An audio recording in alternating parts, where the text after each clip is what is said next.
ॐ सहनाववतु सहनौ भुनक्तु सह वीर्यङ्करवावहै तेजस्विनावधीतमस्तु मा विद्विषावहै। ॐ शान्ति शान्ति शान्तिः। ॐ नमो भगवते वैवस्वताय मृत्युवे ब्रह्मविद्याचार्याय नचिकेतसे च। ॐ दयाभरं दयाकारं दान्तं धर्मप्रवर्तकं प्रणमामि दयानन्दं मदाचार्यवरं परम्। ॐ शान्ति शान्ति शान्तिः।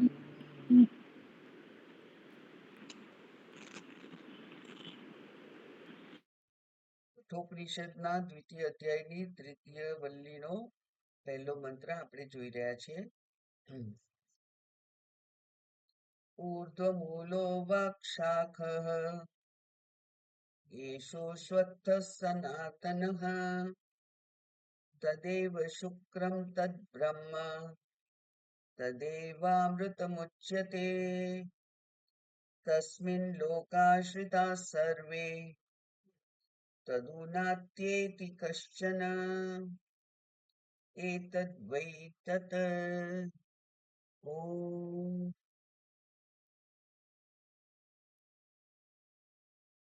ભાષ્ય જોતા હતા આપણે કે ઊર્ધ્વમ મૂલમ યત તદ વિષ્ણોઃ પરમં પદમ અસ્ય ઇતિ સહ અયમ અવ્યક્તાદિ સ્થાવરાંતઃ સંસાર વૃક્ષઃ ઊર્ધ્વમ મૂલઃ વૃક્ષશ્ચ વૃશ્ચનાत् વિનશ્વરત્વાत् અવિચ્છિન્ન જન્મ જરા મરણ શોકાદિ અનેક અનર્થાત્મકઃ પ્રતિક્ષણમ અન્યથા સ્વભાવઃ માયા મરીચી ઉદક ગંધર્વ નગરાદિવત દ્રષ્ટ નષ્ટ સ્વરૂપત્વાत् અવસાને ચ વૃક્ષવત અભાવાત્મકઃ કદલીસ્તંભવત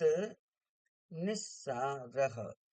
ત્યાં સુધી જોયું હતું આપણે કે આ જે સંસાર વૃક્ષ છે, સંસારને વૃક્ષની રૂપક આપ્યું છે અને એ રૂપકમાં એ બંનેના પ્રત્યેક અંગ છે એની સરખામણી કરી છે. વૃક્ષ એટલા માટે કહ્યું કે વૃક્ષને છેદી નાખી શકાય પછી વૃક્ષનો અભાવ થઈ જાય છે, એમ આ સંસાર જે છે એને પણ જ્ઞાનથી છેદી નાખી શકાય અને પછી તે જ્ઞાની માટે સંસારનો અભાવ થઈ જાય છે. અને આ જે જગત છે એ જગતની રચના કેવી રીતે થઈ? તો જેવી રીતે બીજ અને વૃક્ષ, બીજમાંથી વૃક્ષ થાય, વૃક્ષમાંથી બીજ થાય, બીજમાંથી વૃક્ષ થાય, પ્રવાહ નિત્યત્વ છે. એવી જ રીતે આ બ્રહ્મમાંથી જગત ઉત્પન્ન થયું અને આપણને એમ થયું કે બ્રહ્મ તો નિર્વિકાર છે, બ્રહ્મ તો પૂર્ણ છે, એમાંથી પૂર્ણ છે એને નવું ઉત્પન્ન કરવાની જરૂર ક્યાં લે, એને ક્યાં ઈચ્છા થાય? પછી એ કેવું છે? તો એ કે છે કે એ અવિકારી છે. તો એ વિકાર ના હોય તો કદી કોઈ સર્જન થાય જ નહીં. અને છેલ્લે કહ્યું કે એ કેવું છે? તો ત્યાં કહ્યું છે કે એની પાસે આ જગતને ઉત્પન્ન કરવાનું મટીરિયલ પણ નથી, કારણ કે એ તો એકમેવ અદ્વિતીય છે, એટલે એના સિવાય બીજું કંઈ છે જ નહીં.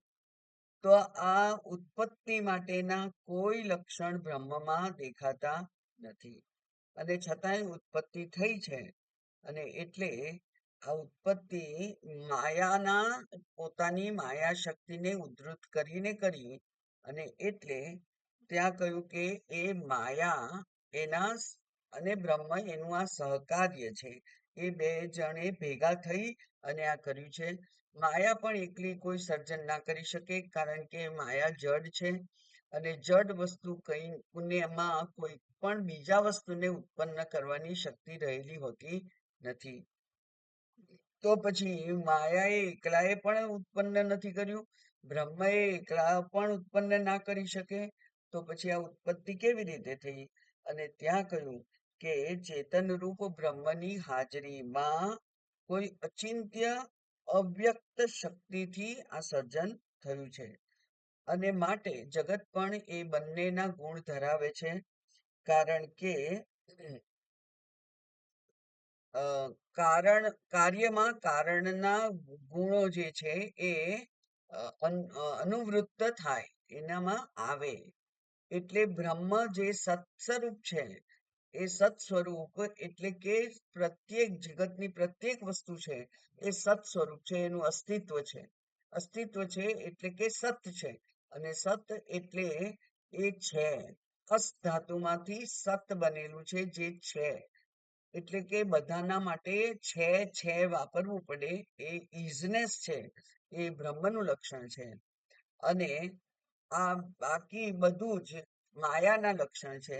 માયા ત્રિગુણાત્મિકા છે, એટલે આ જગત પણ ત્રિગુણાત્મક છે. માયા અનિર્વચનીય છે. માયાને જાણી શકાય જ નહીં, એ અવ્યક્ત છે. તો એને જાણી ના શકાય, કારણ કે એ અવ્યક્ત છે, અનિર્વચનીય છે. વ્યક્ત છે એટલે કે છે કે નહીં એવું પણ કહેવાય નહીં.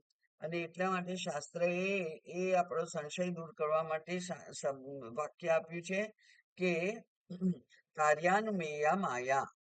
કાર્ય જે છે એના ઉપરથી અનુમાન કરી શકાય કે કારણ હશે, અને એ કારણ એ માયા છે. બ્રહ્મ એ વિવર્ત કારણ છે અને માયા એ પરિણામી કારણ છે.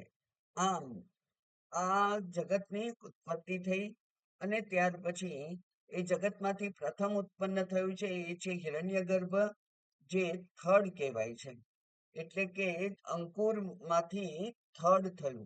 થડ એ હિરણ્યગર્ભ છે, સમષ્ટિ સૂક્ષ્મ શરીર છે. અને સમષ્ટિ સૂક્ષ્મ શરીરમાંથી સમષ્ટિ બુદ્ધિ, સમષ્ટિ અહંકાર, અને તેમાંથી પંચ તન્માત્રાઓ એટલે કે શુદ્ધ પંચ મહાભૂત, અને એમાંથી સ્થૂલીકરણથી આ સ્થૂળ શરીર, અને બાકીના પાંચ મહાભૂતના સત્વાંશમાંથી ઇન્દ્રિયો અને અંતઃકરણ થયા છે. એના રજસ અંશમાંથી કર્મેન્દ્રિયો થઈ છે, અને એના પંચમહાભૂતના તમસ અંશમાંથી 5 પ્રકારના વિષયો ઉત્પન્ન થયા. આ પ્રમાણે જગતની ઉત્પત્તિ થઈ છે. એની જે ડાળખીઓ છે, એ ડાળખીઓ એ જ શું છે? તો ત્યાં કહ્યું કે આ ડાળખીઓ એ કર્મેન્દ્રિયો છે, સોરી, એ જ્ઞાનેન્દ્રિયો છે. બરાબર. ડાળખીઓ છે એ જ્ઞાનેન્દ્રિયો છે, અને એમાંથી આગળ આગળ જે કંઈ ઉત્પન્ન થયું તે બધું જ, એટલે કે નાની પાતળી ડાળખીઓ, અને પછી પાંદડા, અને પાંદડાઓ એ વેદની ઋચાઓ છે. એ વેદની ઋચાઓ દ્વારા આ જે જીવ છે એ પોતાના કર્મ, પોતાની ઈચ્છાઓ, કામનાઓને પૂરી કરવા માટે કર્મ કરે. કર્મ કરે એટલે ફળ ઉત્પન્ન થાય. ફળ ઉત્પન્ન થાય એટલે પાપ પુણ્ય થાય, અને પાપ પુણ્યને ભોગવવા માટે બીજું શરીર લેવું પડે. એ પ્રમાણે આ પાંદડાઓ જે છે એ વૃક્ષને લીલુંછમ રાખવાનું કામ કરે છે. સંસાર વૃક્ષ એનાથી જ લીલું છે. એટલે કે ઈચ્છાઓ ના હોય તો આ સંસાર વૃક્ષની શક્યતા બહુ ઓછી થઈ જાય છે. માટે અવિદ્યા જે છે એ અવિદ્યા માયા, એના વડે કામના ઉત્પન્ન થાય, કામનાથી કર્મ ઉત્પન્ન થાય. એ જે ચક્ર છે એ પણ સતત ચાલુ રહે છે, અને પાંદડાઓ એને વૃક્ષને જીવંત રાખવાનું કાર્ય કરી રહ્યા છે. વૃક્ષને જીવંત રહેવા માટે હવાની જરૂર છે, એવું જ પાણીની પણ જરૂર છે. તો એ તૃષ્ણા છે એ પાણી રૂપ છે, જે આ બધા વૃક્ષને સિંચે છે, પાણીથી એ સિંચે છે અને એને જીવતું રાખે છે. તો તૃષ્ણા અને અવિદ્યા આમ તો એક જ થયું, પણ છતાંય એ પાંદડા અને મૂળ, જે પાતળા પાતળા મૂળ છે પ્રવાલાહ, એના એના વડે એ વૃક્ષનું સિંચન થાય છે, એટલે ઈચ્છાઓ વડે એ વૃક્ષ જીવતું રહે છે. ત્યાર પછી જોયું તું કે એમાં ફળ પણ ઉત્પન્ન થાય અને ફૂલ પણ ઉત્પન્ન થાય, ફળ પણ ઉત્પન્ન થાય. એ વાત હવે પછી કરવાનું છે, જે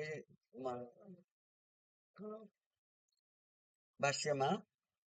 એના પહેલા એમ કહ્યું કે અનેક શત ના એટલે અવસાને ચ વૃક્ષવત અભાવાત્મક, એ છેલ્લું વાક્ય જોયું તું કે આ જેમ વૃક્ષનું છેદન થઈ જાય પછી વૃક્ષનો અભાવ થઈ જાય છે, એવી રીતે જ્ઞાનથી પણ આ સંસાર વૃક્ષનો અભાવ થઈ જાય છે. અને અભાવના માટે પણ રૂપક આપ્યું છે. અને એ શું છે? તો કે છે કે કેળનું ઝાડ, થડ. કેળનું થડ છે એ ખરેખર થડ હોતું જ નથી. અને એમ જેમ મોટા મોટા પાંદડા આપણે લાવીએ છીએ પેલા સત્યનારાયણની કથા કરવા માટે, ત્યારે આમ પાંદડું ઉખેડે પછી આટલું મોટી જે ડાળખી હોય એ ગોળ વળેલી હોય પાઇપ જેવી. એવી જ રીતે એ બધા જ પાંદડાઓ એ એ વૃક્ષને આમ વીંટી વીંટી અને થડ બનાવે છે.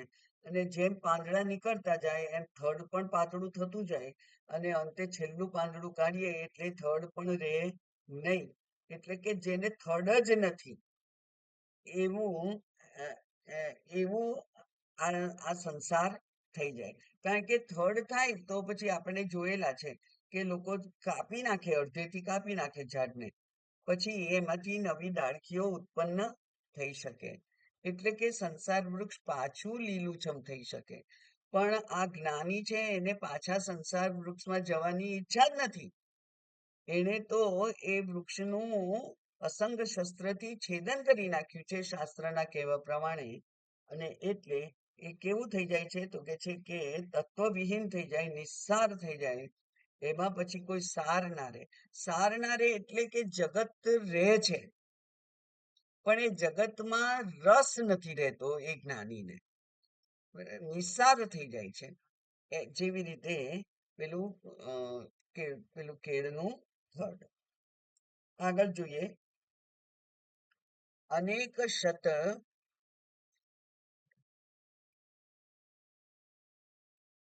આમાં પાષંડ લખેલું છે પણ ખરેખર પાખંડ હોય. અનેક શત પાખંડ બુદ્ધિ વિકલ્પાસ્પદ. હવે આ જે સંસાર છે એનું વર્ણન કેટલાક લોકો જુદી જુદી, કારણ કે આ શાસ્ત્રમાં ધર્મમાં પણ અનેક શાખાઓ છે, અનેક વિચારધારાઓ છે, અને એ અન્ય વિચારધારાઓમાં કેટલીક આસ્તિક છે, કેટલીક નાસ્તિક છે. તો નાસ્તિક વિચારધારાઓ જે છે એ લોકોને તો વેદમાં શ્રદ્ધા જ નથી, એટલે કે એમના માટે વેદ પ્રમાણરૂપ નથી. અને એટલે એમની જે પાખંડી બુદ્ધિ છે, દંભ કરે છે, માત્ર જ્ઞાન હોવાનો દંભ કરે છે, એ લોકોની બુદ્ધિ કેવી છે? વિકલ્પાસ્પદ. એ અનેક જુદા જુદા વિકલ્પો છે કે નથી, છે તો કેવું છે, એવા અનેક વિકલ્પો એ લોકો રજૂ કરે છે. એવી જ રીતે બીજા જે છે એ તત્વ જિજ્ઞાસુ છે. એટલે કે તત્વ જિજ્ઞાસુ એનો અર્થ કે એ આસ્તિક મતવાદીઓ છે. આ આસ્તિક મતવાદીઓ જે છે એ લોકોનું મતે પણ આ અનિર્ધારિત એ જે સંસારની વ્યાખ્યા છે એ નિર્ધારિત થઈ શકતી નથી. નથી નાસ્તિકવાદીઓ એની વ્યાખ્યા કરી શકતા, અને નથી આસ્તિકવાદીઓ એની વ્યાખ્યા કરી શકતા. તો કોણ કરી શકે છે? એ કે છે વેદાંત નિર્ધારિત. આ વ્યાખ્યા માત્ર વેદાંત નિર્ધારિત કરી શકે છે. અને એ કોણ છે? એ કે છે પરબ્રહ્મ. એ પરબ્રહ્મ છે. પરબ્રહ્મ એટલે એ એ બ્રહ્મ છે. મૂળ સારહ, અધિષ્ઠાન બ્રહ્મ છે. એ અધિષ્ઠાતા રૂપે જે બ્રહ્મ છે એ જ મૂળ સાર છે. એવી વ્યાખ્યા ભગવાને એવી જ વ્યાખ્યા વેદાંત શાસ્ત્રએ કરી. આ જે બ્રહ્મ ઉપર કયો, એ કયો બ્રહ્મ છે? તો એ નિર્ગુણ બ્રહ્મ છે, કારણ કે અહીંયા પરબ્રહ્મ કહ્યું છે. અધિષ્ઠાન રૂપ શુદ્ધ બ્રહ્મ છે, નિર્ગુણ બ્રહ્મ છે, જેના ઉપર આ બાકીના બધા અધ્યાસ જે છે એ ટકેલા છે. અધ્યારોપ કરવો હોય તો અધિષ્ઠાન જોઈએ, અને આ જગત અધ્યારોપ રૂપ છે, તો એ અધ્યારોપને પોતે ધારણ કરવા માટે અધિષ્ઠાન તો જોઈએ જ. જેમ સર્પને ધારણ કરવા માટે રજ્જુની જરૂરિયાત છે, એ પ્રમાણે અહીંયા પણ અવિદ્યા કામ કર્મ આ આ એક ચક્ર છે. તો જીવો જે છે એનો અવિદ્યા, એમની ઈચ્છાઓ અને કર્મ એ ક્યાંથી ઉત્પન્ન થયા છે? તો છે અવ્યક્ત બીજ પ્રભવ. એ અવ્યક્ત બીજમાંથી ઉત્પન્ન થયા છે. અને આપણે જોયેલું છે કે જ્યારે સમષ્ટિના અર્થમાં વાત કરતા હોય ત્યારે માયાને અવિદ્યા કહેવાય છે. વ્યષ્ટિના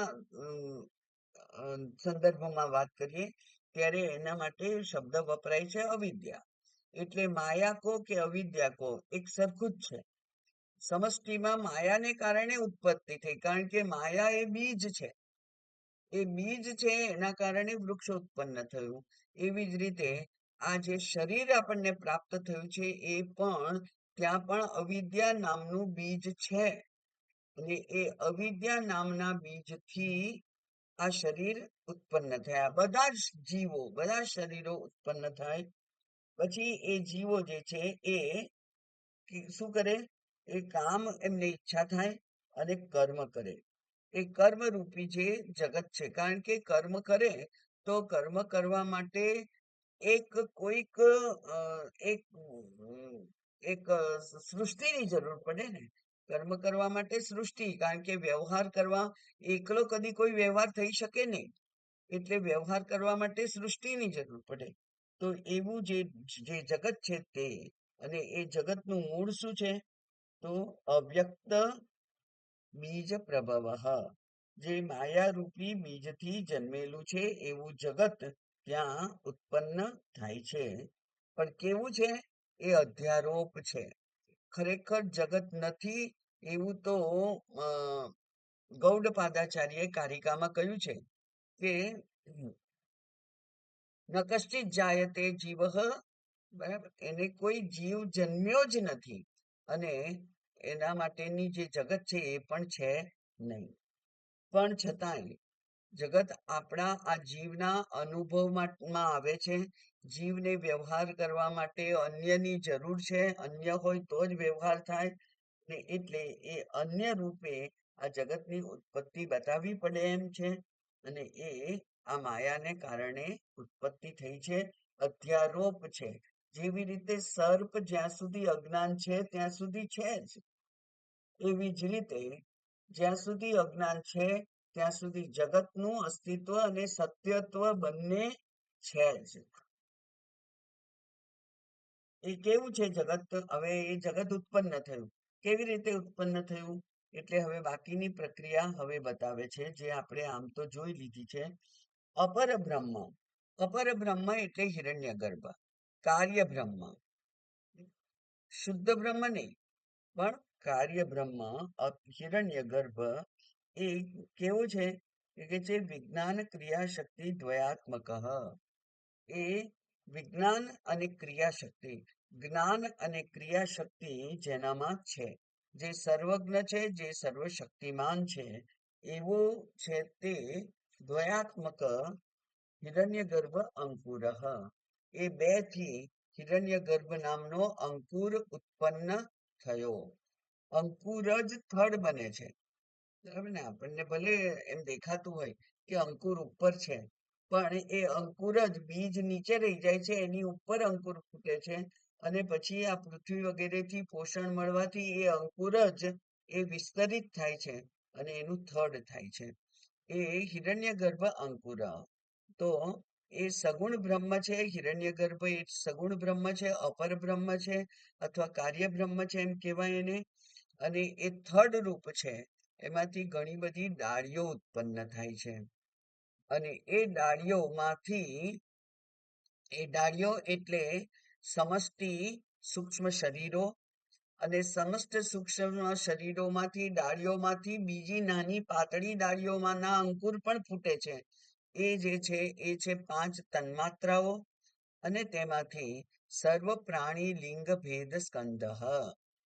એમાંથી મુખ્ય ડાળીઓ ઉપર સર્વ પ્રાણી લિંગ ભેદ, લિંગ એટલે લિંગ શરીર એટલે સૂક્ષ્મ શરીર, બધા જ પ્રાણીઓના સૂક્ષ્મ શરીરો ત્યાં ઉત્પન્ન થાય છે. તત્ત તૃષ્ણા, પછી ત્યાં તૃષ્ણાઓ છે, ઈચ્છાઓ છે. કઈ ઈચ્છાઓ છે? કેવી રીતે, શું કરે છે ઈચ્છાઓ? જલ અવસેક ઉદ્ભૂત દર્પ.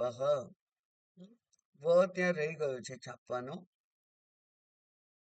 જલ અવસેક, અવસેક એટલે પાણીનો છંટકાવ કરવો. જલ એટલે જળ, અને જળનો છંટકાવ કરવા માટે. છંટકાવ કરીએ ને, આપણે છંટકાવ કરીએ એટલે બધાને એ પ્રાપ્ત થાય થોડું થોડું. એ જ પ્રમાણે આ તૃષ્ણાઓ છે એ બધા જ જીવને તૃષ્ણા હોય છે.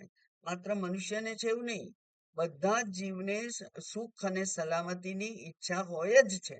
અને પોતપોતાની બુદ્ધિના વિકાસ પ્રમાણે તે પોતે પોતાનું અન્ન અને પોતાના માટે એક માળો કે એવું કંઈક સલામત જગ્યા ઊભી કરવાનો બધા જીવો પ્રયત્ન કરતા હોય છે. એટલે એ તૃષ્ણાઓ જે છે, સુખ અને સલામતીની ઈચ્છા જે છે, એ જ અવસેક, જલ અવસેક, એ જળને છંટકાવવાનું કાર્ય કરે છે. અને પછી એમાં શું છે તો કે છે અદ્ભુત દર્પ. અને એમાં એને અત્યંત આનંદ છે, મારી ઈચ્છા પૂરી થઈ એવો એને દર્પ છે, એવો એને આનંદ છે. આ જે તૃષ્ણાઓ છે, પાંદડા રૂપી જે મૂળ રૂપી જે તૃષ્ણા છે, એ જ શું કરે છે તો કે છે ઝાડને લીલું રાખવાનું કામ કરે છે. અને પછી ત્યાં આગળ શું ફૂટે છે તો કે છે બુદ્ધિ ઇન્દ્રિય. એ જે ડાળખીઓ છે એ કેવી ડાળખીઓ છે તો કે છે એ બુદ્ધિ છે, અહંકાર છે, ઇન્દ્રિય છે. અને પછી એનાથી આગળ નાના નાના જે અંકુર ફૂટે છે તે વિષયો છે. પ્રવાલ અંકુરાહા, પ્રવાલ એટલે કુમળી નાનકડી ફૂટ જે હોય એમાંથી આ બુદ્ધિ ઇન્દ્રિયો વગેરે એ છે. અને એના એ વિષયો છે. આ જે વિષયો જે છે એ વિષયોનો ઉપભોગ કોણ કરશે? જીવ છે. જીવને ઈચ્છા પણ છે, ઇન્દ્રિયો પણ છે, સાધન પણ છે, અને વિષયો પણ છે. પણ આ વિષયો સુધી ઇન્દ્રિયો પહોંચે કેમ? કારણ કે ત્યાં શ્રુતિ સ્મૃતિ ન્યાય વિદ્યા ઉપદેશ પલાશ. એટલે ત્યાં શું છે તો એ કે છે કે વેદના ઉપાંગ જે હોય છે એ આ વૃક્ષના પાંદડાઓ છે. અને એ સમગ્ર વૃક્ષને ઢાંકી દે છે. એટલે કે એના ગુણદોષને છુપાઈ દે છે. એ ગુણદોષ વૃક્ષના હોય એને એ છુપાઈ દે છે, અને પાંદડાઓ જ ઉપર દેખાય છે. એવું જે વૃક્ષ છે એ શેનાથી અંકુરિત વધે, એટલે કે વધે છે, એને એને વૃદ્ધિ પ્રાપ્ત થાય છે. એ છે શ્રુતિ સ્મૃતિ ન્યાય વિદ્યા. વિદ્યા એટલે ઉપાસના. એનાથી ઉપદેશ કરે છે. એટલે કે કર્મ અને ઉપાસનાનો ઉપદેશ વેદ આપે છે. વેદનો જે પૂર્વ ભાગ છે એ ઈચ્છાઓને પૂરી કરવા માટે કયા કર્મ કરવા અને એના સાથે સાથે શું ઉપાસના કરવી એ પ્રમાણેના ફળ એના મળતા હોય છે. એટલે આ કર્મ કરવા માટેનું માર્ગદર્શન આપનાર શાસ્ત્ર એ વેદ અને વેદના ઉપાંગો છે. એ વૃક્ષને ઢાંકી દે છે. પછી એમાંથી શું થાય છે તો કે છે પલાશહ, પાંદડા થાય. હમ. ત્યાર પછી યજ્ઞ, દાન, તપ આદિ અનેક ક્રિયા સુપુષ્પ, પછી ક્રિયા થાય, એ પુષ્પ છે. કઈ કઈ ક્રિયાઓ થાય? વેદ તો કેવી ક્રિયાઓ બતાવે છે? વેદ કોઈને મારવાની, કાટવાની, ખીસું કાપી લેવાની, કોઈનો છેતરવાની એવી ક્રિયા નથી બતાવતું. તો વેદ કેવી ક્રિયા બતાવે છે? યજ્ઞ, દાન, તપ એવી ક્રિયાઓની વેદે અ, વેદે એનો અનુમોદન કરેલું છે. વેદ વિહિત ક્રિયાઓ છે. એટલે કે ઈચ્છા પૂરી કરવા માટે ધર્મ માર્ગે જે કંઈ કરવું પડે એ વેદ વિહિત છે. એ બધું વેદમાં કહેલું છે. અને એ વેદને અનુસરીને અનુપાલન કરી અને ઈચ્છાઓ આપણે પૂરી કરીએ છીએ. એટલા માટે ત્યાં કહ્યું કે યજ્ઞ, તપ વગેરે પુણ્ય કર્મ. અને આ પુણ્ય કર્મ કયા છે? તો એમાં પંચ મહાયજ્ઞ પણ છે. 5 મહાયજ્ઞ એ આ વેદને પૂર્ણ કરવા, આ ઈચ્છાઓને પૂર્ણ કરવા માટે છે. એ પણ વેદ વિહિત કર્મ છે. એટલે કે બધા જીવો, બધા મનુષ્યોએ આ પંચ મહાયજ્ઞનું અનુષ્ઠાન કરવાનું જ હોય. એવી રીતે પંચ મહાયજ્ઞ એવા જે કર્મો છે એ બીજા પણ કોઈ પણ યજ્ઞ, કદીરી યજ્ઞ હોય, પર્જન્ય યજ્ઞ કહેવાય છે એને, જે વરસાદ પડવા માટે, અથવા પુત્ર કામેષ્ટિ યજ્ઞ, અથવા ધનની કામના હોય તો એ લક્ષ્મી યાગ હોય. એવા યાગ યજ્ઞોની જે ઉપદેશ કરેલો છે શાસ્ત્રએ, એ પાંદડા રૂપ છે. કારણ કે વેદની ઋચાઓ અનેક છે, અનંત છે. અને એવી જ રીતે વૃક્ષના પાંદડા પણ અનેક છે. અનેક પ્રકારની ક્રિયાઓ આપણે કરી શકીએ ઈચ્છાની પૂર્તિ માટે. અને એ દાન વગેરે ધર્મના નિયમનું પાલન કરીને મનુષ્ય કર્મ કરે છે. અને કર્મ કરે છે એટલે શું થાય છે?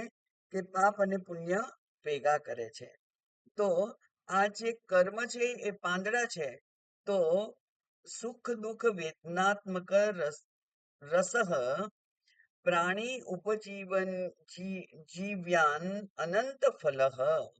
અને ત્યાંથી એને ફળ પ્રાપ્ત થાય છે. એ ફળ શું છે? એ પુણ્ય પાપ ભેગા કરે છે, જે ફળ છે. ફળ રૂપે અનેક સુખ દુઃખાદી ભોગવે છે. આ જે ફળ છે એ પ્રાણી જીવ્યાન અનંત, એ અનંત છે. અને પ્રાણી એ અનંત ફળની ઉપર જ જીવે છે. બરાબર. આપણે પણ એ પુણ્ય પાપ કર્યા છે એટલે આ શરીરમાં આવ્યા છે. આ શરીરમાં કાર્ય કરીએ છીએ એટલે પુણ્ય પાપ ઉત્પન્ન થવાના છે. બીજા શરીરમાં જવાના છીએ. એટલે આ ફળ છે, એ ફળનો રસાસ્વાદ કરી અને આ જે જીવ છે એ બીજા નવા નવા કર્મ કરતો જાય છે. અને નવા નવા કર્મથી નવા નવા પુણ્ય પાપ ઉત્પન્ન કરતો થાય છે. એમ આ ફળ છે. હવે આ ફળની ઈચ્છા છે, તત્ત તૃષ્ણા, એની જે ઈચ્છા છે એને દ્રઢ કોણ કરે છે? તો કે છે સલીલ અવશેક પ્રરૂઢ જટિલીકૃત દ્રઢ બદ્ધ મૂલઃ. આખા વૃક્ષને જળનું જરૂર પડે, સિંચનની જરૂર પડે. અને એટલે જલ એ એનો છંટકાવ, અવશેક એટલે છંટકાવ કરે છે. અને છંટકાવ કરે એટલે મૂળ કેવા થાય? તો પહેલા તો એક મુખ્ય મૂળ હોય, પછી 5-7 બીજા શાખાઓ થાય, અને પછી એમાંથી બીજી શાખાઓ થાય. એમ અનંત સાવ પાતળી પાતળી એવી મૂળની શાખાઓ, કોપળો ફૂટે. એ કેવી છે? તો કે છે પ્રરૂઢ, એ પછી રૂઢ થાય, મોટી થાય. અને જટિલ, એકબીજામાં ગૂંથાયેલી હોય. એ જે મૂળ હોય એનો ગુચ્છો થયો હોય, એકબીજામાં ગૂંથાઈ ગયેલું હોય. એ ગુચ્છો આપણે ધીમે ધીમે છોડી શકીએ. એ પણ તૂટે તો ખરું જ, કારણ કે અત્યંત કોમળ હોય. તો એવું જે પ્રરૂઢ જટિલીકૃત, અને છતાંય એ જ વૃક્ષને દ્રઢીકરણ કરવા માટે જરૂરી છે. એટલે વૃક્ષને મોટું થવા માટે, એને પુષ્ટ બનવા માટે, એ મોટું ને મોટું વિસ્તાર એનો વધારવા માટે આ મૂળ છે એ વધારે ને વધારે પાણી જમીનમાંથી ખેંચી અને વૃક્ષને પોષણ આપે છે. એટલે એના મૂળ કેવા થયા છે? દ્રઢ બદ્ધ મૂલઃ. એના મૂળ દ્રઢ થઈ ગયા છે અને એ મૂળના લીધે વૃક્ષ એના ઉપર ટકી રહે છે. બરાબર ને? આ વૃક્ષ જે છે એ જેટલું ઊંચું હોય એના કરતા અડધા એના મૂળ જમીનની અંદર હોય એમ કહેવાય છે. એટલે કે 10 ફૂટનું વૃક્ષ હોય તો 5 ફૂટ ઊંડે સુધી એના મૂળ હોય.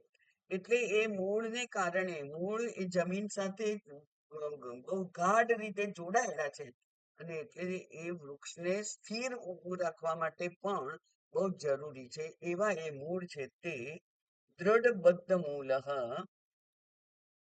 અને એ જે શાખાઓ છે એ શાખાઓ કેવી છે? ઝાડની જે શાખાઓ છે એ શાખાઓ એ કે છે કે વિવિધ ડાળીઓ રૂપ જે છે તે શું છે? કે છે સત્યનામાદિ સપ્તલોક. સત્ય, બરાબર, ભૂઃ ભુવઃ સુવઃ મહઃ જનઃ તપઃ સત્યમ, એમ 5 ઉપર વૃક્ષ ઉપર લોક છે. તો એ 5 લોક, કારણ કે લોક પણ સંસાર અંતર્ગત જ ગણાય. આપણને બ્રહ્મલોકમાં જવાની ઈચ્છા થાય કે સ્વર્ગલોકમાં જવાની ઈચ્છા થાય એ, અને બહુ જ પિતૃઓની જો તર્પણ વગેરે અત્યંત તાદાત્મ્યથી જો પિતૃઓ સાથે જોડાયેલા હોય તો એમની ગતિ પિતૃલોકમાં થાય છે. એવી રીતે જે આ જે આપણી મૃત્યુ પછી ગતિ થાય છે બીજા 7 લોકમાં, એ 7 લોક પણ લોક અંતર્ગત છે. જેવી રીતે ભૂલોકમાં અત્યારે આપણે આ શરીર ધારણ કરીને રહ્યા છે, એવી રીતે જે તે લોકમાં જઈએ તે લોકમાં તે પ્રમાણેના શરીર ધારણ કરી અને આ જીવ જ રહેતો હોય છે. અને એટલે આપણે અનેક વાર સ્પષ્ટતા કરેલી છે કે જે દેવતાઓ છે એ દેવતાઓ પણ ઉચ્ચ કોટીના જીવો જ છે. એમનું પણ આપણા જેવું જ પ્રારબ્ધ છે. એ પ્રારબ્ધ પ્રમાણે એમના વધારે પુણ્ય હશે એટલે એમને દેવલોકમાં જન્મ મળ્યો અને દેવલોકમાં એ રહે છે. જેવી રીતે આપણે ભૂલોકમાં રહીએ છીએ. તો દેવતાઓ પણ જીવો જ છે.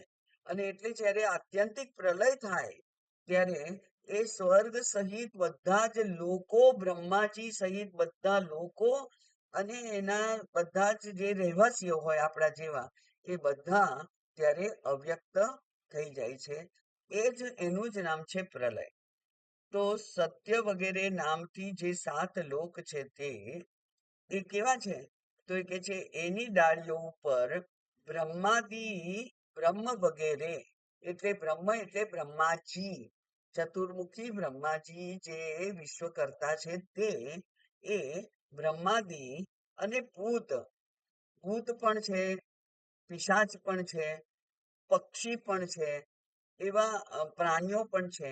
એવા અનેક લોકોના માટેના જે લોક છે તે બ્રહ્માદિ, ભૂત બધા જીવો, પક્ષી બધા પક્ષીઓ, કૃત નીડ, આ નીડ એટલે માળો. આ પક્ષીઓ માળો ક્યાં બાંધે? વૃક્ષના ડાળીઓ ઉપર. બહુ જે પાતળી ડાળી ઉપર માળો ના બાંધે પક્ષી. એ સ્થિર હોય. એ પોતાના બચ્ચાઓને સાચવવા માટે જ્યારે સક્ષમ હોય, હાલી પવનથી બહુ હાલક ડોલક ના થતી હોય એવી ડાળીઓ ઉપર આ પક્ષીઓ જે છે એ માળો કરે. ભૂત પક્ષીકૃત નીડ, અને ત્યાં આ બધા લોકો ભેગા થાય છે. એક વૃક્ષ ઉપર 7 લોક પણ છે. 7 લોકના રહેવાસીઓ પણ છે, પક્ષીઓ પણ છે, બાકી ભૂત છે, દેવતાઓ છે, એ બધા એના રહેવાસીઓ પણ છે. તો આટલા બધા ભેગા થયા હોય તો શું થાય? અવાજ થાય કે નહીં? કલબલાટ થાય કે નહીં?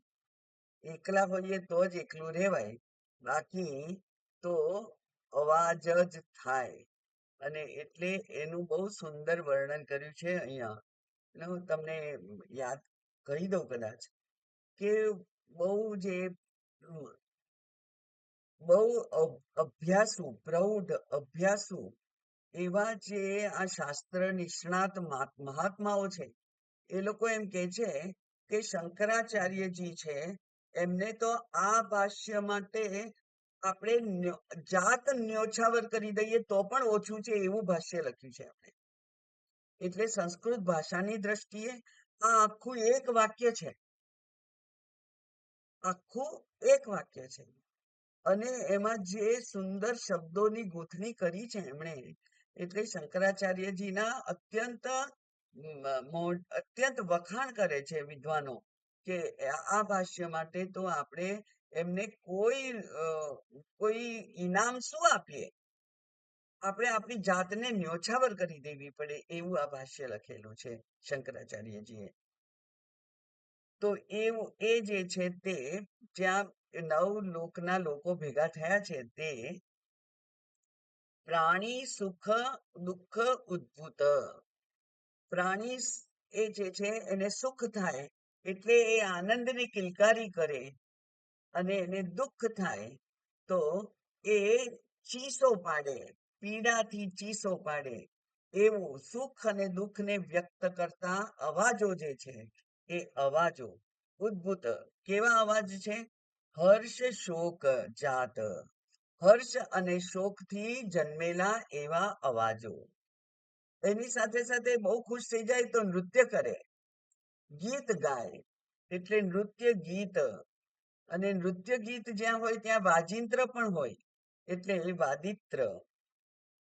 ક્ષેવિલિતા, ક્ષેવિલિતા એટલે કિલકારી, આનંદથી કિલકારી કરે એ કિલકારી. સ્ફોટિત હસિત, ખડખડાટ હસે, સ્ફોટિત બાર બાર સંભળાય એવું એ હસે, સ્ફોટિત હસિત. અને આકૃષ્ટ રુદિત, અને આક્રંદ કરતા હોય એવું એમનું રડવાનું. અને એ કેવું હોય? એ કે છે હા હા મુંચ મુંચ, અરે અરે મરી ગયો બચાવો બચાવો, એવું જે અવાજ કરતા હોય, હા હા મુંચ મુંચ ઇત્યાદિ વગેરે. અનેક શબ્દકૃત, અનેક પ્રકારના શબ્દ એટલે અવાજ, અનેક પ્રકારના અવાજ થાય. અને ત્યારે શું થાય તો કે છે તુમુલી ભૂત મહારવઃ, બહુ તુમુલ ઉત્પન્ન થઈ જાય એવો અત્યંત મોટો. કારણ કે અહીંયા તો બધા 7 લોકના લોક છે બધા, અને એમાં કેટલાકને આનંદ થયો હોય કિલકારીઓ પાડે, કેટલાકને દુઃખ થયું હોય ચીસો પાડે, બચાવો બચાવો કરતા હોય, એવા જે અવાજો છે એવા એનાથી આ સંસાર કેવો છે? ભરેલો છે. એટલે સંસાર એ શાંત નથી, એ જાત જાતના અવાજોથી ભરેલો છે. આપણે પણ મેળામાં જઈએ કે એવી કોઈ જગ્યાએ જઈએ ત્યારે જે જાત જાતના અવાજો સાંભળવા મળે, એવા જ અવાજોની અહીંયા શંકરાચાર્યજીએ કલ્પના કરી છે સંસાર નામના વૃક્ષ ઉપર. એક કલ્પના છે. અને હવે અહીંયા એમની આ વૃક્ષની કલ્પના જે છે એ પૂરી થઈ ગઈ.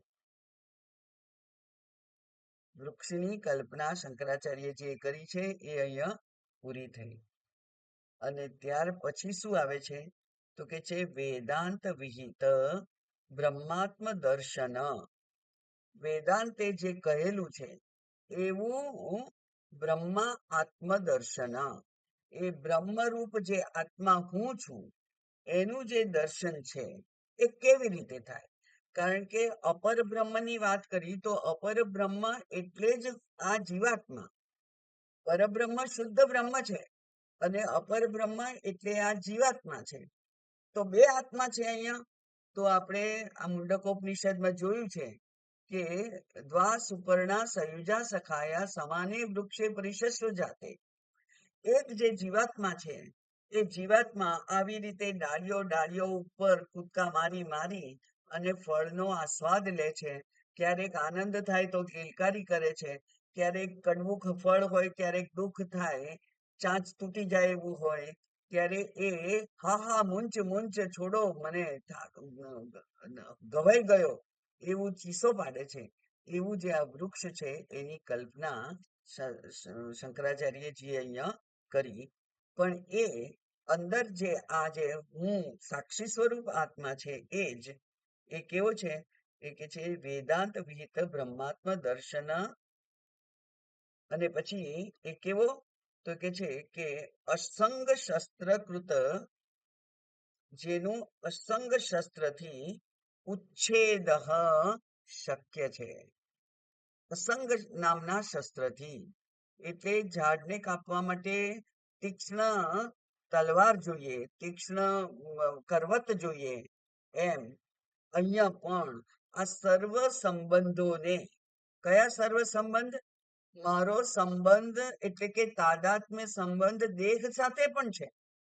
તો એ દેહ સાથેના સંબંધ અને પછી દેહના જે સગા સંબંધીઓ છે, એની માલિકીની જે પદાર્થો છે, એ બધાની સાથે સંગ, એટલે કે હું અને મારું, એમ બે જ વસ્તુ છે. તો એ જે હું છે એ આત્મા છે, સાક્ષી આત્મા. અને પછી મારું કે છે, એ મારું કે છે એ બધું જ. એ શું થાય છે?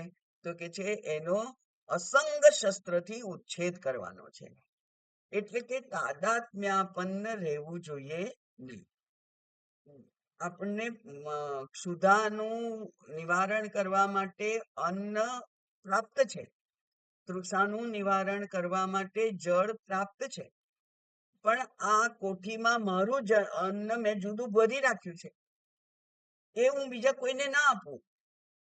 એ તાદાત્મ્ય છે. અને જ્યારે એ કોઠી પેલા પૂરના પાણીમાં તણાઈ જાય છે, ત્યારે આ કિલકારી આ જે જીવ છે એ ચીસો પાડે છે ને, અને કે અરે મારું ગયું ગયું, મારું આખું બધું, અમારું બધું તણાઈ ગયું. તો એ જે ચીસો પાડે છે એ આ જીવ છે. એટલે એને અસંગ શસ્ત્રથી છેદી કાઢવાનું છે. કોઈ મારું નથી, હું કોઈનો નથી. હું છું, અને બાકી જીવ, મારા સગા વાલાઓ, મારા બાળકો, મારા પતિ પુત્ર, મા બાપ, જે કોઈ છે તે બધા જ, એ બધા મારા હોવા છતાં પણ એમની સાથે હું બહુ ગાઢ તાદાત્મ્યથી જોડાયેલો નથી. અસંગતા હોય ત્યારે જ વિયોગ છે એ સહ્ય બને. અને વિયોગ તો થવાનો જ છે. વિયોગ અનિવાર્ય છે. કોઈ બે જણ સાથે હોતું નથી. પેલા નદીમાં પેલા તૂટી ગયેલા લાકડાઓ એ એક સાથે વહેતા હોય છે. થોડીક વાર માટે એક સાથે વહે, અને પછી પાછા એકબીજા સાથે અથડાય અને છૂટા પડી જાય. પાછા ભેગા થાય, પાછા છૂટા પડી જાય. એવું તો વર્ણન શાસ્ત્રએ કરેલું છે.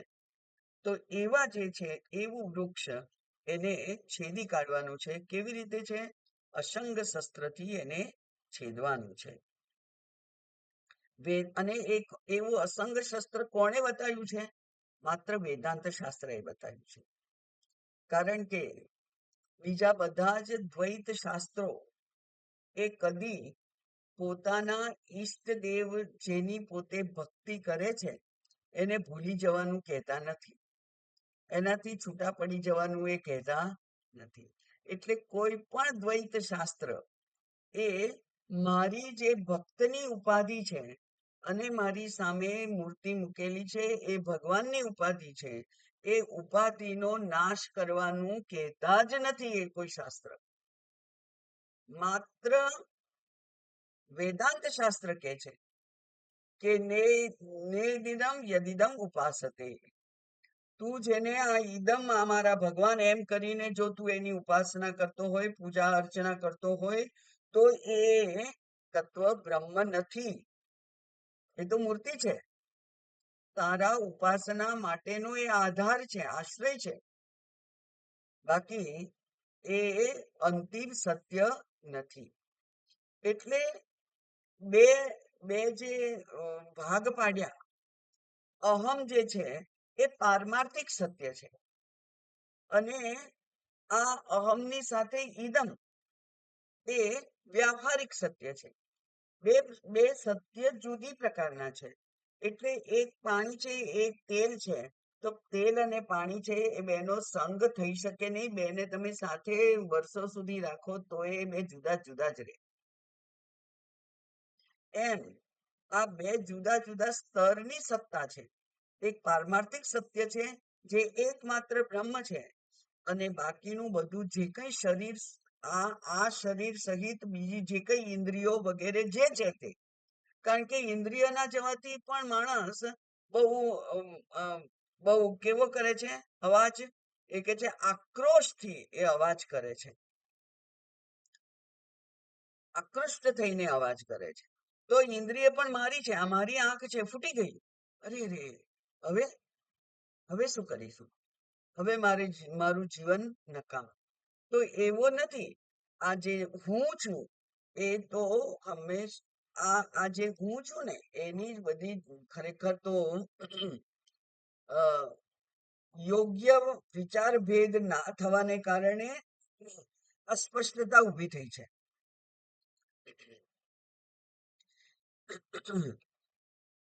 બહુ જ અનંત જન્મોથી દેહ સાથે તાદાત્મ્ય હોવાને કારણે જ્યારે હું બોલું છું ત્યારે મારી દ્રષ્ટિ આ શરીર તરફ જતી રહે છે. પણ ખરેખર શરીર તો મારું છે. હું ક્યાં છું? શરીર તો મારું છે, એટલે એક પગથિયું દૂર છે. તો હું કોણ છું? હું તો ચૈતન્ય તત્વ છું.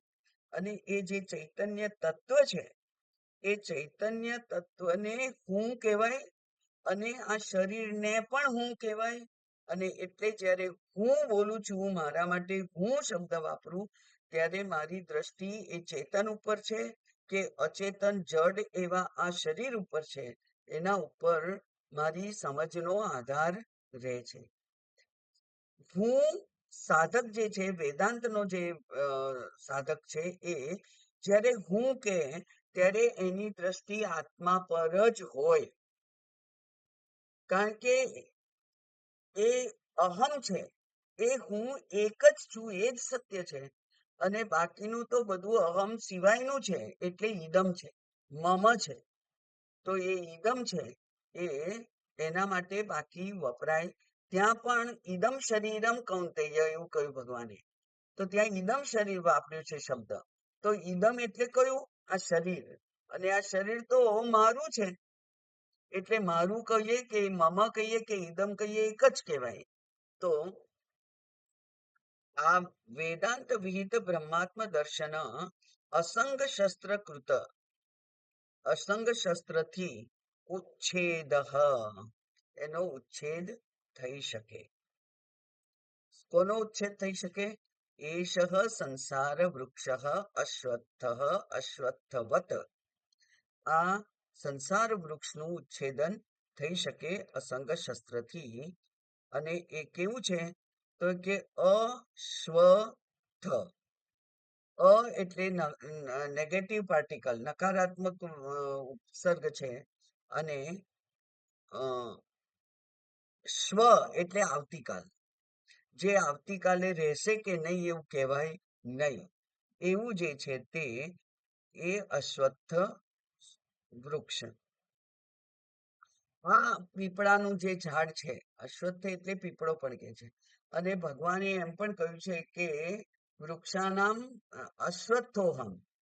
બરાબર. હું કોણ છું? તો કે છે હું અશ્વત્થ વૃક્ષ છું. પોતાની વિભૂતિ ગણાય ત્યારે પીપળાના ઝાડને પોતાની વિભૂતિ રૂપ ગણાયું છે ભગવાને. એ આ વૃક્ષ છે. એ કેવું છે? તો કે છે કામ કર્મ વાતે ઈરિત નિત્ય પ્રચલિત સ્વભાવ. અને કામના અને કર્મ એ થયા જ કરે છે. એટલે એ કામના અને કર્મને વાયુ કયા. પીપળાનું વૃક્ષ વાયુથી ખૂબ હાલે. પીપળાના વૃક્ષની નીચે સુઈ ના જવાય, બહુ જ અવાજ થાય. પાંદડાઓ કઠણ હોય છે એક તો. અને એ સતત હવાથી હાલ્યા કરે, અને હાલ્યા કરે એટલે અવાજ થાય. તો પીપળાના વૃક્ષનો ખૂબ અવાજ હોય. એવું જ આ જીવન છે આપણું. એ એ કેવું છે? તો કે છે કે નિત્ય વાતે ઈ રીત. વાયુથી જે હાલે છે તે.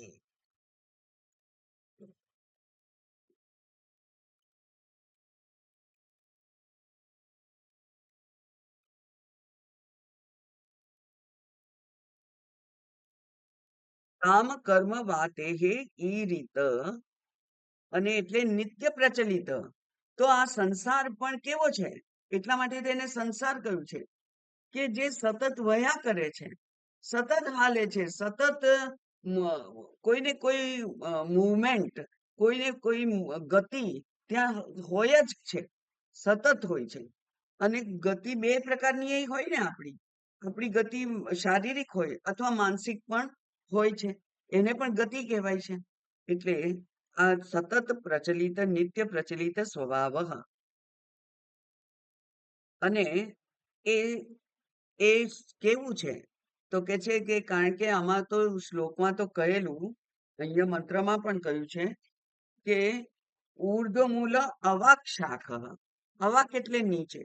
તો નીચે શાખા તો કઈ એમણે, કે પહેલા તો બ્રહ્મ છે, જે ઉપર છે, સુપિરિયર છે, એનાથી નીચે ડાળખીઓ છે. તો એટલે એ ડાળખીઓ નીચે છે, અવાક શાખ. અને એ ડાળખીઓમાં આ બધા લોક પણ આવે. તો એ બધા લોક છે, એ કયા કયા લોક છે, એટલે છે સ્વર્ગ, નરક, તિર્યક, પ્રેતાદિ ભી શાખા ભી. બધી પ્રકારની શાખાઓ છે, નીચેની ડાળીઓ છે એ બધી. તો અહીંયા નીચે એટલે બ્રહ્મલોકથી નીચે એમ જાણીએ તો એ નીચેની શાખાઓ કેવી છે, કે જે સ્વર્ગ, નરક, પછી તિર્યક. તિર્યક એટલે પ્રાણીઓનું, જે તિર્યક એટલે ત્રાસુ, જેની કરોડરજ્જુ આડી હોય એ બધા તિર્યક કહેવાય, એ તિર્યક. અને પ્રેતાદિભિ, અને પ્રેત પણ, પ્રેત યોની છે. પ્રેત યોની ત્યારે હોય છે જ્યારે શરીર ના હોય અને છતાંય આત્મા હોય.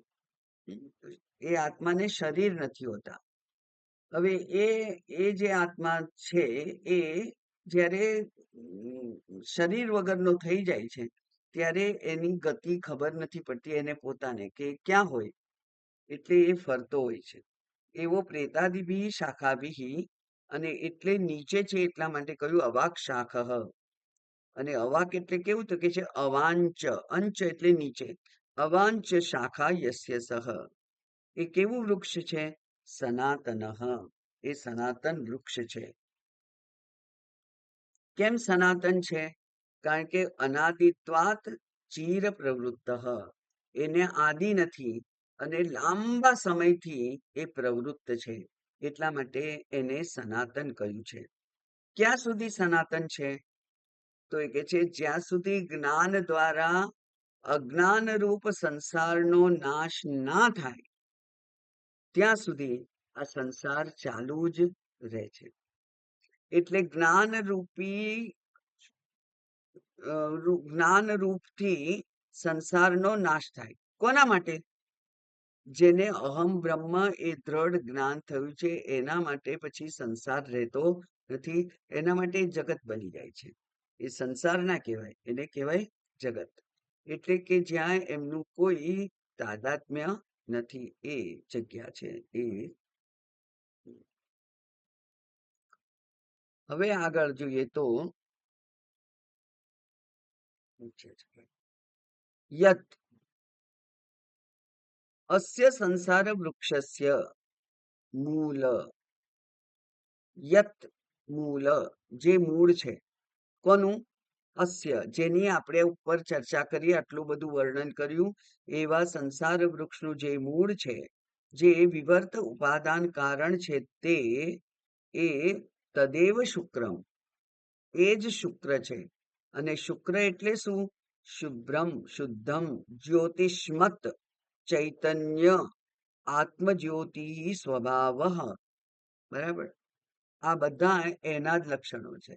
એટલે કે જીવાત્મા અને શુદ્ધ બ્રહ્મ એ બે જુદા નથી. એવું અહીંયા કહી દીધું કે તદ એવ, એ જ કયું છે, તો કે જે શુભ્ર છે, શુક્ર છે, જ્યોતિષ્મત, જ્યોતિ એટલે પ્રકાશમાન, પ્રકાશમાન છે, ચૈતન્ય છે, ચેતન છે, અને આત્મજ્યોતિ રૂપે પણ છે. આત્મજ્યોતિ સ્વભાવમ તદ એવ બ્રહ્મ. એને જ બ્રહ્મ કહેવાય. સર્વ મહત્વાત, એ સૌથી મહાન છે, એટલા માટે એને બ્રહ્મ કહેવાય છે. કારણ કે સમગ્ર અનાત્મા પ્રપંચ કોના કારણે જીવંત દેખાય છે? એ નાની કીડી હોય કે આ મોટો મનુષ્ય હોય, બુદ્ધિજીવી, કે પછી મોટું કોઈ પ્રાણી હોય, એ બધું જીવંત ક્યારે દેખાય છે? જ્યારે આ મહાન દેવ હોય ત્યારે. એટલે એ એની વિભૂતિ છે કે સમગ્ર જડ જગતને જે ચેતન બનાવવા માટે સમર્થ છે, એની મહાનતા ઓછી થોડી કહેવાય. એટલે એ મહાન છે. સર્વ મહત્વત્વાત તદેવ અમૃતમ, એ જ અમૃત છે. અમૃત છે એટલે જે અવિનાશી સ્વભાવ છે તે.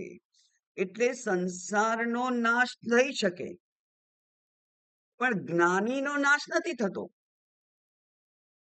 જ્ઞાન જે છે એનો નાશ નથી થતો. જ્ઞાનીના શરીરનો નાશ થઈ શકે, પણ જ્ઞાન સ્વરૂપ જે આત્મા છે એ કેવો છે? અવિનાશી છે. એ નિષેધ એનો ના થઈ શકે એવો જે છે તે ઉચ્યતે કથ્યતે, એ કહેવાય છે. કેમ એવું કહ્યું છે એને અમૃત કહ્યું છે? તો કે છે સત્યત્વાત. સત સ્વરૂપ એ એક જ છે. બરાબર, સત્ય એ એક જ છે. પારમાર્થિક સત્ય એક જ છે. બાકી બધા તો વ્યવહારિક સત્ય છે. એટલે જે અમૃત છે તે એવું કહેવાય છે. તો પછી આ જગત જે દેખાય છે તેનું શું? વાચારંભણમ વિકારો નામધેયમ મૃત્તિકા ઇતિ એવ સત્યમ. મૃત્તિકા જ સત્ય છે. બાકી નામ રૂપ જે છે એ તો વિકાર માત્ર છે, અને વિકાર કદી કાયમ હોય નહીં. એટલે અનૃતમ અન્યત, બીજું બધું તો અનૃત છે. અનૃત છે એટલે મિથ્યા છે. બીજું બધું તો મિથ્યા છે. અતઃ, માટે, મર્ત્યમ, એનો નાશ થાય છે. જે અનાત્મા છે, અનૃત છે, એનો તો નાશ થાય છે. માટે તસ્મિન, તસ્મિન એટલે તે, કોણ? પરમાર્થ સત્યે બ્રહ્મણી, પારમાર્થિક સત્ય જે છે બ્રહ્મ, એમાં લોકાહા, લોકા એટલે આ લોક, એ કેવા છે? આશ્રિતાહા. સર્વે લોકા આશ્રિતાહા એવું મંત્રમાં કહ્યું છે. એમાં બધા લોક આશ્રિત છે. તો અહીંયા જે લોક છે એને આપણે તો કહીએ છીએ સ્વર્ગલોક છે, બ્રહ્મલોક છે, પિતૃલોક છે, ચંદ્રલોક છે, ગંધર્વલોક છે, બધા લોક છે. એ આપણે તો એના નામ આપ્યા છે, અને એના એના રહેવાસીઓ વગેરેને પણ આપણે જાણે કે શાસ્ત્ર દ્વારા હવે જાણીએ છીએ. પણ અહીંયા તો કે છે એ બધા નગરો, એ બધા લોક કેવા છે? તો કે છે કે ગંધર્વ નગર, એ તો આકાશના વાદળાઓમાં જે આકાર થાય, અને એ કદી એક સરખા હોય નહીં, કાયમ રે નહીં, એવા છે. મરીચી ઉદક, એ રણમાં દેખાતા ઉદક જેવા છે. ક્યારેક દેખાય, ક્યારેક ના દેખાય. માયા સમાહા, એ માયા છે. એ પરમાર્થ દર્શન અભાવ, એ જ્યારે પરમાર્થ દર્શન નથી, એમાં પરમાર્થ દર્શનનો ત્યાં અભાવ છે. એટલે કે એ પારમાર્થિક સત્ય નથી. એવી રીતે અવગમનાહા, એવી રીતે એને જાણીએ, બરાબર, એ ત્યારે એને શ્રીતા કહેવાય. એટલે એ આશ્રિત છે. લોક બધા બ્રહ્મમાં આશ્રિત છે, પણ એ લોકનું અસ્તિત્વ કેવું છે? તો કે છે કે ફ્લક્ચ્યુએટિંગ, થોડી વાર હોય, ના હોય, એક પ્રકારનો દેખાય, બીજા પ્રકારનો દેખાય, એમ એના આકાર પ્રકાર બદલાયા કરે છે. એવા જે છે એવા જ એને જાણવા. એટલે કે કોઈ લોક પણ સત્ય નથી. સ્વર્ગ લોક હોય તો પણ. એટલે અહીંયા પણ જેમ ભગવાને ત્યાં કહ્યું કે સ્વર્ગે લોકે ક્ષીણે પુણ્યે મર્ત્ય લોકમ વિશંતિ, અહીંયા પણ એવું જ કહ્યું કે આ બધા બાકીના, જો સ્વર્ગમાં જવાની ઈચ્છા હોય, બ્રહ્મલોકમાં તમારી જવાની ઈચ્છા હોય, તો એ લોક પણ અનિત્ય છે. તો અનિત્ય છે, તમે અનિત્ય છો, લોક અનિત્ય છે, તો તમે નિત્ય કદી રહેવાના? ના રહેવાના. તો ત્યાં શું કામ જવું છે? એટલે કે ત્યાં જવાની ઈચ્છા હોય એ પણ ખરેખર મૂર્ખામી છે. તો એ અવગમના આશ્રિતાઃ સર્વે સમસ્તાઃ બધા જ, અને એ બધા ક્યાં કયા ક્યાં છે? તો કે છે ઉત્પત્તિ સ્થિતિ લયેશુ. એની ઉત્પત્તિ થાય, સ્થિતિ થાય, લય થાય. એવા જે એનું એવો જેનો સ્વભાવ છે એવા છે. માટે તદુ, તદુ એટલે તદ ઉ એટલે ખરેખર, તદ બ્રહ્મ, એ બ્રહ્મ જે છે એને ન અત્યેતિ, એને કોઈ અતિક્રમણ એનું કરી શકતું નથી, એને ના કોઈ એનો કોઈ નાશ કરી શકતું નથી. ન અત્યેતિ ન અતિવર્તતે, એટલે કે બ્રહ્મથી ઉપર કંઈ છે જ નહીં. તો કેવી રીતે? પાછું ઉદાહરણ ઉપર કહ્યું છે એ જ, મૃદાદિમ ઇવ ઘટાદિ કાર્યમ. ઘટ એ અનિત્ય છે, પણ ઘટ હોય ત્યારે પણ માટી છે, ઘટ નથી ત્યારે પણ એ માટી જ છે. એવી રીતે માટી વગર કોઈ નામરૂપનું અસ્તિત્વ નથી. માટી તો હોય જ, પછી માટી ઉપર આશ્રિત છે નામ અને આકાર. એટલે ઘડો ખરેખર ઘડો છે નહીં, ઘડા નામનો કોઈ પદાર્થ નથી, ઘડા આકારની માટી છે. એટલે માટી જ સત્ય છે એવું કહેલું છે. મૃત્તિકા ઇતિ એવ સત્યમ, એવું ઘટતી કાર્યમ કશ્ચન કશ્ચિદપી વિકાર, એ તો વિકાર છે, અને વિકારની કદી ચિંતા કરવાની હોય નહીં. એતદ વૈ તત, હે નચિકેતા, તે જે બ્રહ્મ વિશે પ્રશ્ન પૂછેલો એ બ્રહ્મ આવો છે. બરાબર. ઓમ પૂર્ણમદ પૂર્ણમિદમ પૂર્ણાત પૂર્ણમુદચ્યતે પૂર્ણસ્ય પૂર્ણમાદાય પૂર્ણમેવાવશિષ્યતે. ઓમ શાંતિ શાંતિ શાંતિ. હરિ ઓમ. શ્રી ગુરુભ્યો નમઃ. હરિ ઓમ.